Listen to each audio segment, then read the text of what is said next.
Hello, and welcome back to the Integrative Health Simplified Podcast. My name's Carrie. I'm your host. We are still in a series titled Women's Health, Fact or Fiction. And this is a really important topic to me today because it's a really big part of my story, specifically when it comes to fertility, to having kids. This episode is all about birth control and just learning a little bit more about what birth control is, the things that it might affect that we're not really told. And that's kind of why I put, are you really giving your informed consent? Because I think some of these things that I'm going to mention, you might know, some you might not. But whenever we take something for a long period of time, like birth control, I think it's really important to understand what it's doing. And I don't think we're often given all the information up front. I know that I wasn't, and I'll share a little bit more about my story toward the end of this. And just my hope in sharing this information is not to make anybody feel bad, shame anybody for their decisions, nothing like that.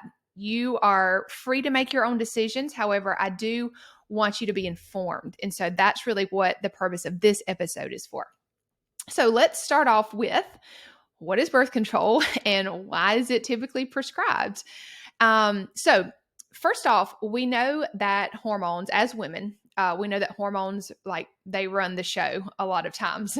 And estrogen is one of the main ones as a very important hormone. But sometimes we don't often hear about another super important hormone that balances estrogen out, and that is progesterone. So whenever we ovulate, we make progesterone. That's really the only way in time we make progesterone. And it is our feel-good hormone, right? It helps. It's like our chill. It's our feel-good, our chill. Like, and so you're thinking, yeah, I need more of that. Yes, you probably do. Most of us do. And so not having enough progesterone is actually one of the driving factors of like PMS and endometriosis and PCOS, a lot of the hormonal issues that we hear a lot about. And it typically goes back to the fact that so many of us are not ovulating. We're not producing that progesterone to balance out the estrogen. But then comes endocrine disruptors that kind of mimic estrogen in our body and can really throw off the balance even more.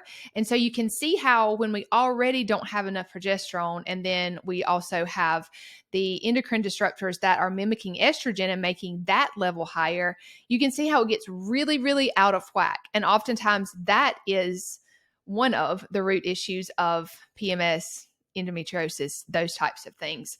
And so a lot of times, the reason why birth control is prescribed, other than preventing you getting pregnant, is because they want to help you with hormonal balance. And so you still have this root issue of why your hormones are off. And then, or, I should back up just a little bit and say, sometimes they give a birth control for like skin issues, like acne. So it's typically one of the three of those. And so I think that we have to consider, okay, you have these issues already at place, like if you have hormonal imbalance or skin issues or whatever, and then you go on birth control to fix it, I'm putting that in quotation marks, fix it, you still have these root issues that are now just covered up. Like, they're not necessarily fixed, even though you might feel different, they're still there, they're just covered up. And so that's just kind of like laying the groundwork. So I also think that it's important to understand, like, why was birth control created, and like what was the purpose of it? So whenever it came out around like 1950, that kind of time frame, the contraception was illegal. And so they had to figure out a way to prescribe it to women that was legal. And so fixing women's hormonal issues was the way that they kind of got around that. They skirted around that issue. And so when you're on the pill, and you take the birth control pill, it looks like things have, like your cycle is now regulated. Maybe it was erratic. Maybe there was, a lot of issues surrounding your cycle. And now it looks like from the outside, maybe from the symptoms that you're not experiencing and the way that you feel different, that things have been regulated.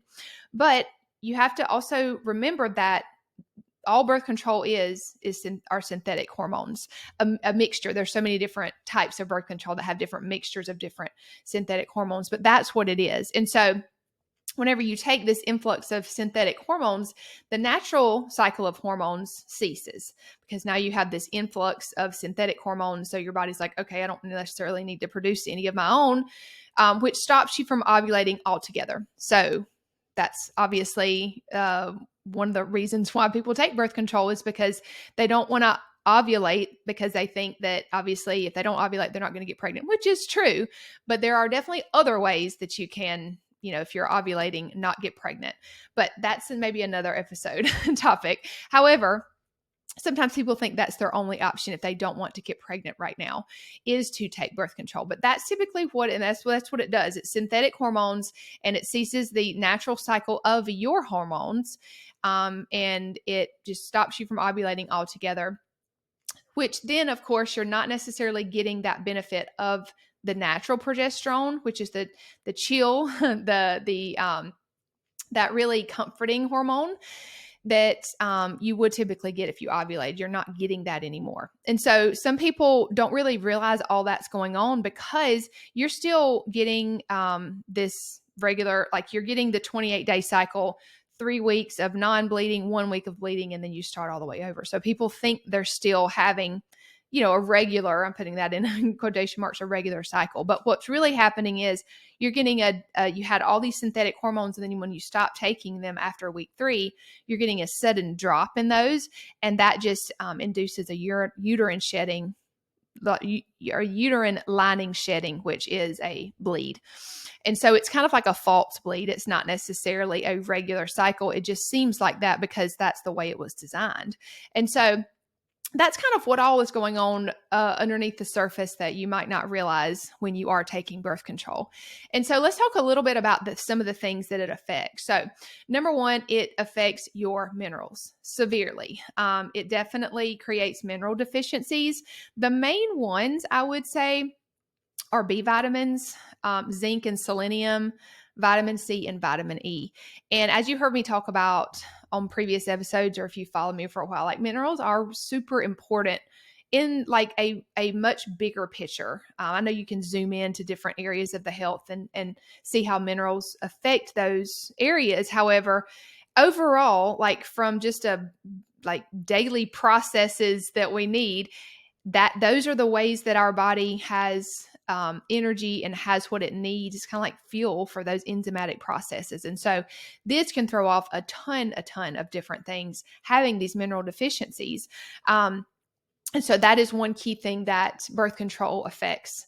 And a lot of times people come off birth control, they are super depleted in a lot of different minerals, but these that I mentioned are some of the main ones. And so another thing that birth control affects is your thyroid. So progesterone and your thyroid work very closely together. So once you ovulate and you produce that progesterone, your thyroid is actually stimulated and it increases your body temperature. So that's one way actually that people can track ovulation, is taking their body temperature upon waking every morning and seeing when there's a spike.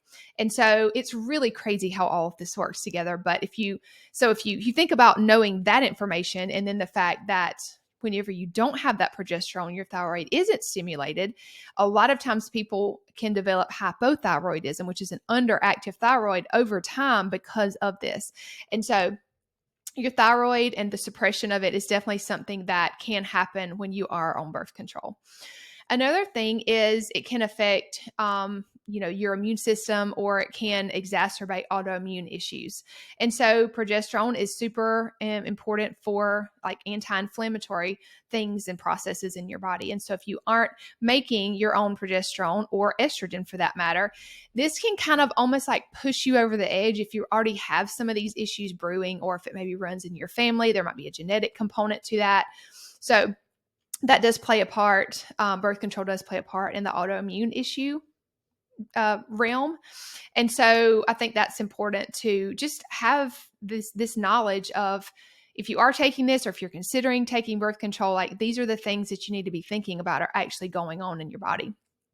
Another thing to consider is that I think that sometimes we think we can just shut off and turn on fertility like a light switch. And that's just not the case. And this is where my story comes in. So I actually took birth control for about 10 years.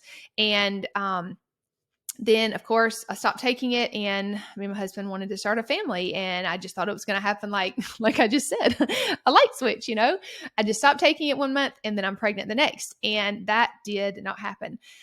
So after a few months, I was just super discouraged and really just frustrated because the Lord had a plan in all this, but I'm such a planner, and I just was like, why is this not going like I want it to go? Right. And so there was a lot of things that the Lord wanted to show me during that time, and that thankfully He did show me. And I'm so thankful for that time, which ended up being about 2 years that it took for us to conceive. I am thankful for that time because it did teach me a lot, and I did grow my faith, which I'm just so thankful for. But it also taught me, and I learned a lot about the things that I'm sharing with you now about birth control that I did not know, or else I would certainly not have been on it for as long as I was on it. So sometimes you learn these things in retrospect. So if you are more at the beginning of that journey, I hope that now you have this information so that you can make an informed decision for you, what's best for you right now. But this is something that is different for everybody, and everybody doesn't have the story that I have.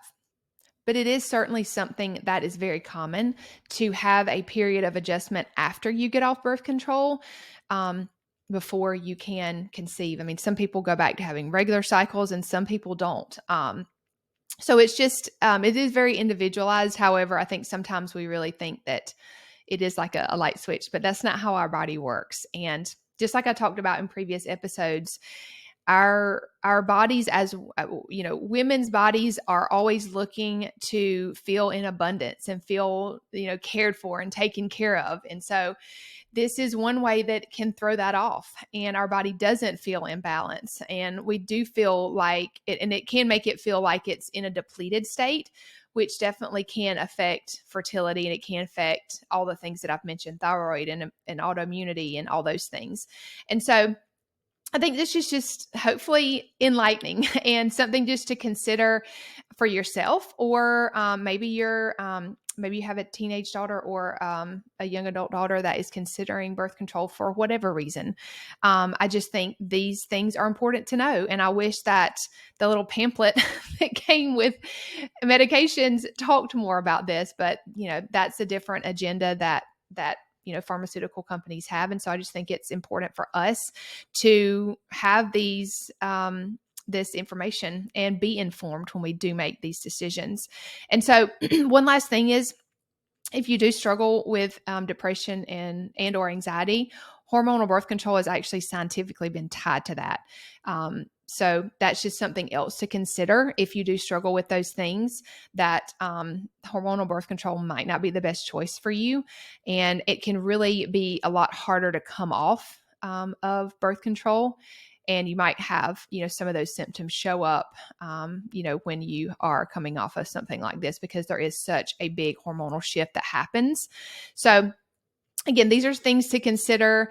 I'm pro you understanding what's going on and making an informed decision for yourself, and not necessarily just listening to what your doctor says, even though they're so smart. They have so much training. I don't necessarily think there's ill intent there. However, I just am a big proponent of us being an advocate for our own health and understanding how our body works and how what we're going to take works with our body, or maybe not with our body in this case. So you guys let me know if you have any questions about this. Again, I'm always open to just continuing this conversation. If you want me to do a specific episode on other birth control options, that might be a really good one to do as well. So you guys are going to have to let me know. Give me some feedback. My email and my Instagram link, those are two great ways to get in contact with me. They are both in the show notes and in the description of this video, depending on how you're watching this. So thank you for being here for these conversations. I think they're just so important for us to be, again, informed about our bodies and know them better. And so we can be more of an advocate for our own health. So I will be continuing this series and this conversation in the next episode. I hope you'll join me, and I'll see you then.